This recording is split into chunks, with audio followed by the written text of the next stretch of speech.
Hello friend, कैसे हैं आप सभी। उम्मीद करूंगा आप सभी ठीक होंगे। तो दोस्तों, अर्धवार्षिक परीक्षा 2022-23 के लिए आप कक्षा 9वीं का संस्कृत के पेपर की डिमांड कर रहे थे। तो यहाँ पे दोस्तों एक पेपर लेके आ चुका हूँ आपके लिए, और ये एक स्कूल में लगा हुआ पेपर है।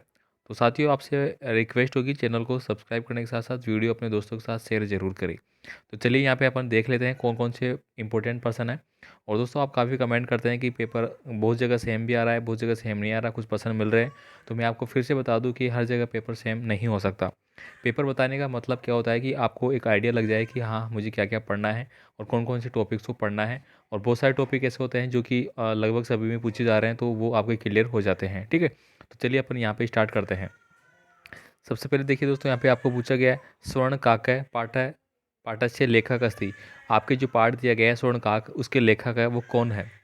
आगे देखिए यहाँ पे रमा शब्द से तृतीय बहुवचन रूपांति, यानी कि जो रमा शब्द है इसका आपको तृतीय बहुवचन रूप है वो बताना है।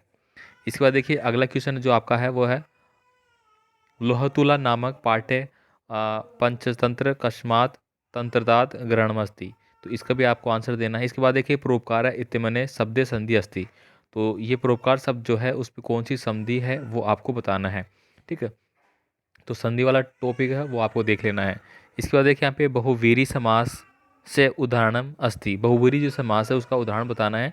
तो समास आपने सबने पढ़ रखे होंगे। अवयवी समास हो गया आपका, तत्पुरुष समास हो गया, द्वंद्व समास हो गया, द्विगु समास हो गया, बहुवीरी समास, ये सारे समास आपके। ठीक है, तो यहाँ पे देखो महान जो पुरुष, ये तो आपका देखिए तत्पुरुष में हो जाएगा यहाँ पे। ठीक है, और उपकर्षणम इसमें विशेषता बता रहा है आपका।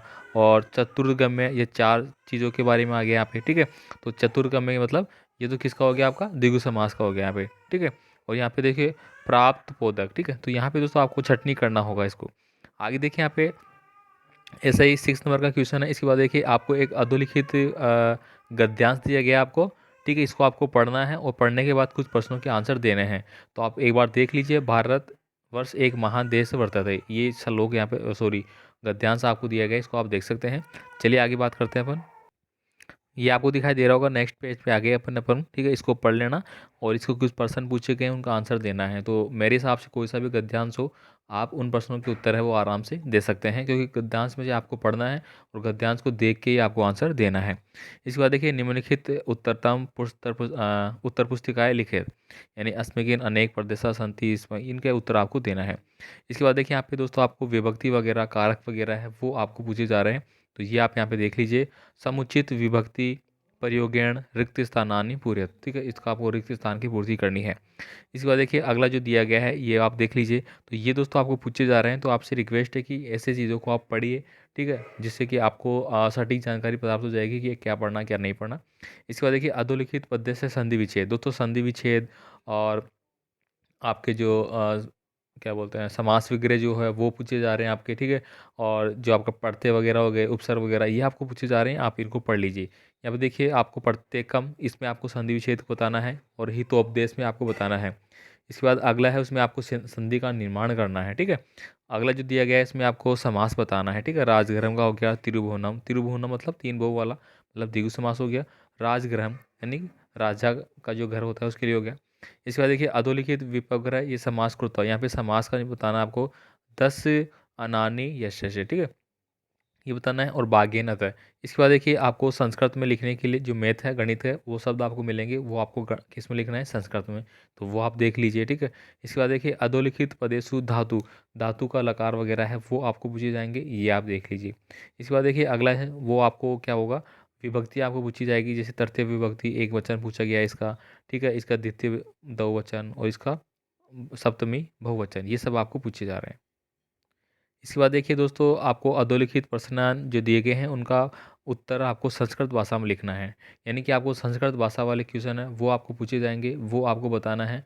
ठीक है, साथ ही साथ दोस्तों आपको क्या करना है, अधोलिखित पद्यांश सा प्रसंग हिंदी भाषा में अनुवाद करना है। दो चीज़ें होंगी आपकी, जिनको क्या करना है आपको हिंदी में, आपको क्या करना है उनका क्या करना है, ट्रांसलेट करना है। और साथ ही साथ ये जो कुछ क्वेश्चन होंगे जिनका संस्कृत में उत्तर देना है, और कुछ क्वेश्चन ऐसे होंगे जिनका आपको किसमें देना उत्तर, हिंदी में देना है। ऐसे ऐसे भी मिलेंगे आपको, ये देख लीजिए यहाँ पे अथवा में दो दिए गए हैं। इसके बाद देखिए अधोलिखित गद्यांश जो आपको दिया गया है उसका हिंदी भाषा में अनुवाद करना है। तो हिंदी भाषा के लिए दो दिए जाएंगे, दोनों से आप कोई सा भी कर सकते हैं। चलिए आगे देखते हैं। यहाँ पे रेखांकित जो पद दिए गए हैं इनका प्रश्नों का निर्माण करना है, मतलब कुछ प्रश्न आपको दिए जाएंगे। ठीक है, वो उनका उत्तर दिया हुआ रहेगा, ठीक है। आपको क्या करना है, इनका प्रश्नों का निर्माण करना है, ठीक है। जैसे वृक्षा स्वयं फलानि न खादन्ति, यानी कि वृक्ष है, जो पेड़ पौधे हैं वो खुद अपना भोजन थोड़ी खाते हैं, ठीक है। तो यहाँ पे आपको इसका आंसर दिया गया है, इसको क्वेश्चन बनाना है, ठीक है। इस प्रकार से यहाँ पे देखिए 15 नंबर का क्वेश्चन है, इसमें भी दोस्तों आपको ऐसे ही करना है, ठीक है। चलिए आगे देखते हैं एक और। नेक्स्ट देखिए दोस्तों, यहाँ पे ये क्वेश्चन दिए गए हैं। इसके बाद देखिए आपको अपनी पाठ्य पुस्तक से कोई भी 2 श्लोक रट लेने हैं, वो आपको लिखने हैं। इसके बाद देखिए यहाँ पे क्या पूछा गया है। एक जगह दोस्तों आपको ट्रांसफ़र सर्टिफिकेट है, यानी कि जो ट्रांसफ़र होता है आपका, ठीक है, आपके पिताजी वगैरह कोई भी क्या इसमें करते हैं, या फिर आपको जो टीसी वगैरह है उसके लिए आपको क्या पूछा जा रहा है, एप्लीकेशन पूछी जा रही है।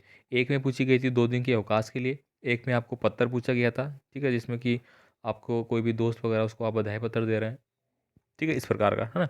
यहाँ पे देखिए इसके बाद देखिए अगला क्या होना है, आधार कार्ड प्राप्त अध्ययन प्रमाण पत्र से आवश्यकता वर्तते, यानी कि आपको आधार कार्ड आपको चाहिए, ठीक है। अति प्रधानाचार्य अध्ययन प्रमाण पत्र प्रार्थना पत्र लिखिए इसके लिए, ठीक है। इसके बाद देखिए यहाँ पे अधोलिखित ये दिया गया है आपको, इनको फिल करते हुए ही आपको इसका निर्माण करना है, ठीक है।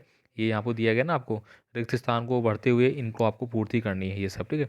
इसके बाद देखिए अगला जो क्वेश्चन है वो है अधोलिखित लघु कथा। एक लघु कथा दी गई है, कहीं पे लघु कथा दी गई है, कहीं पे 2 लोगों की वार्तालाप है वो दी गई है, ठीक है। तो ये सब चीज़ें आपको देख लेनी है भाई साहब, है ना, क्या क्या आपको करना है, ये देख लीजिए यहाँ पे, ठीक है। ये आपको फील करना है। तो चलिए दोस्तों, आई होप आपको समझ में आ चुका होगा क्या पढ़ना है क्या नहीं पढ़ना, किस हिसाब से पढ़ना है। और बहुत सारे पर्सन आपको मिल भी सकते हैं, तो आप एक बार अच्छे से वीडियो को देख लीजिए। और दो दो वीडियो ऑलरेडी मैंने इसके अलावा डाल रखे हैं। आपको क्लास 9th की प्लेलिस्ट मिल जाएगी, आप प्लेलिस्ट में जाके भी देख सकते हैं, आपको सभी पेपर वहाँ पे मिल जाएंगे। धन्यवाद।